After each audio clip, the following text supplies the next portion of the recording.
प्रिय विद्यार्थीगण, सुप्रभात।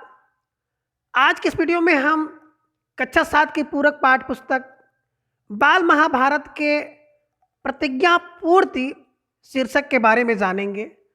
और इसके पूर्व के वीडियो में हमने देखा था कि अर्जुन जो है गांडीव उठा लेते हैं और उसकी डोर चढ़ा करके ध्वनि टंकार करते हैं और उनकी ध्वनि टंकार और शंखनाद को सुनकर कौरव की सेना में खलबली मच जाती है।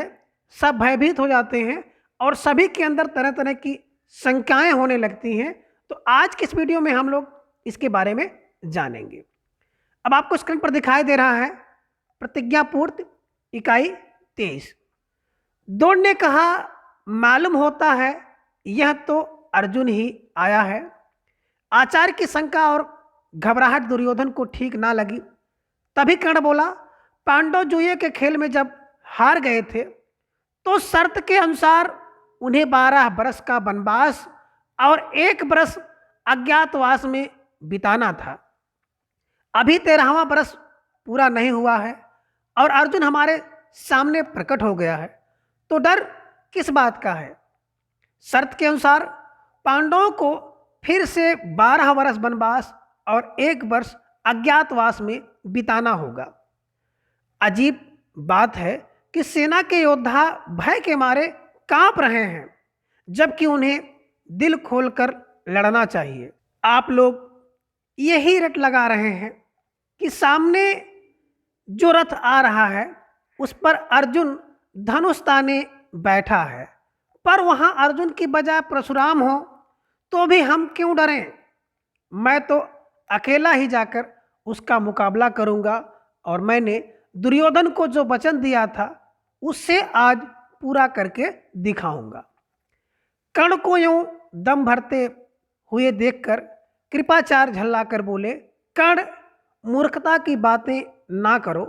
हम सबको एक साथ मिलकर अर्जुन का मुकाबला करना होगा। यह सुनकर कर्ण को गुस्सा आ गया। वह बोला, आचार्य तो अर्जुन की प्रशंसा करते कभी थकते ही नहीं हैं। अर्जुन की शक्ति को बढ़ा चढ़ाकर बताने की उन्हें एक आदत सी पड़ गई है। ना मालूम यह भय के कारण है या अर्जुन को अधिक प्यार करते हैं इस कारण है। जो भी हो, मैं अकेला ही डटा रहूंगा।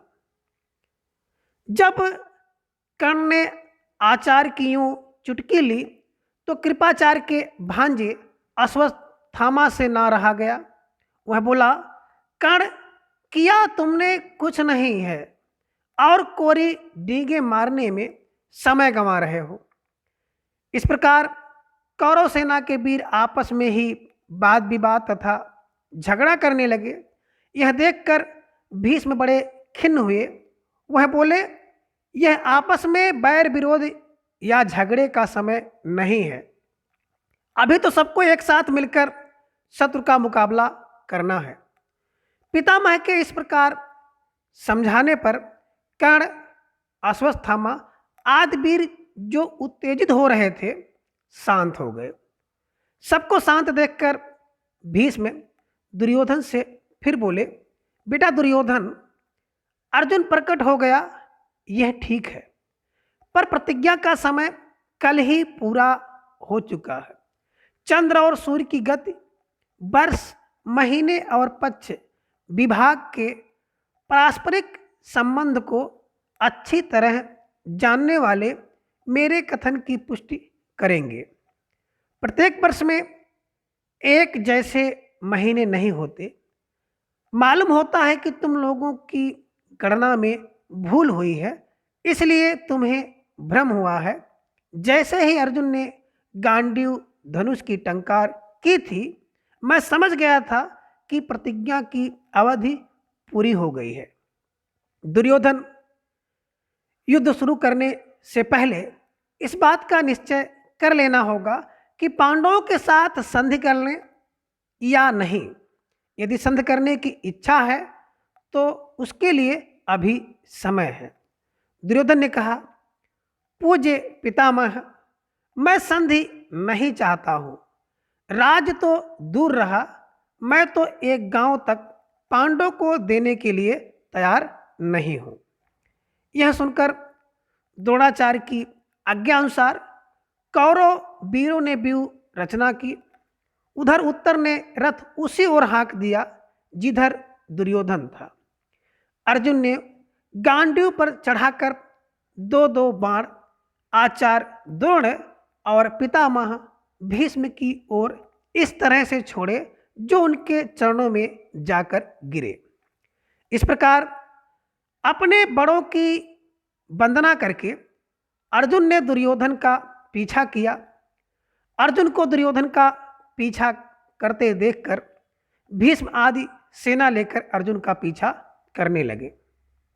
अर्जुन ने उस समय अद्भुत रण कौशल का परिचय दिया।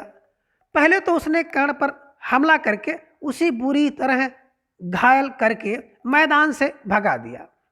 इसके बाद द्रोणाचार्य की बुरी गति होते देखकर अश्वत्थामा आगे बढ़ा और अर्जुन पर बाण बरसाने लगा। अर्जुन ने जरा सा हटकर द्रोणाचार्य को खिसक जाने का मौका दे दिया। मौका पाकर आचार्य जल्दी से खिसक गए। उनके चले जाने के बाद अर्जुन अब अश्वत्थामा पर टूट पड़ा। दोनों में भयानक युद्ध होता रहा। अंत में अश्वत्थामा को हार माननी पड़ी। उसके बाद कृपाचार्य की बारी आई और वह भी हार गए।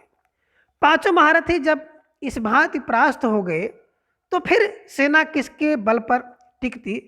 सारी कौरव सेना को अर्जुन ने जल्दी ही तितर बितर कर दिया। सैनिक अपनी जान बचाकर भाग खड़े हुए। इस भांति भीषण युद्ध करते हुए भी अर्जुन ने दुर्योधन का पीछा करना ना छोड़ा। पांचों महारथियों द्वारा अर्जुन को एक साथ रोकने का प्रयत्न करने पर भी उसे रोका ना जा सका। अर्जुन आखिर दुर्योधन के निकट पहुंच ही गया। उसने दुर्योधन पर भीषण हमला कर दिया। दुर्योधन घायल हो गया और मैदान छोड़कर भाग खड़ा हुआ। भीष्म ने उससे कहा, अब वापस हस्तिनापुर लौट चलना चाहिए। भीष्म की सलाह मानकर सारी सेना हार मानकर हस्तिनापुर की ओर लौट चली। इधर युद्ध से लौटते हुए अर्जुन ने कहा, उत्तर, अपना रथ नगर की ओर ले चलो। तुम्हारी गायें छुड़ा ली गई हैं, शत्रु भी भाग खड़े हुए हैं। इस विजय का यश तुम्ही को मिलना चाहिए। इसलिए चंदन लगाकर और फूलों का हार पहनकर नगर में प्रवेश करना। रास्ते में अर्जुन ने फिर से बृहन्नला का भेष धारण कर लिया और राजकुमार उत्तर को रथ पर बैठाकर सारथी के स्थान पर खुद बैठ गया। उन्होंने विराटनगर की ओर कुछ दूतों को यह आज्ञा देकर भेज दिया कि जाकर घोषणा कर दो कि राजकुमार उत्तर की विजय हुई है। तो आज की वीडियो में बस इतना। अगले वीडियो में हम विराट के भ्रम के बारे में जानेंगे। धन्यवाद।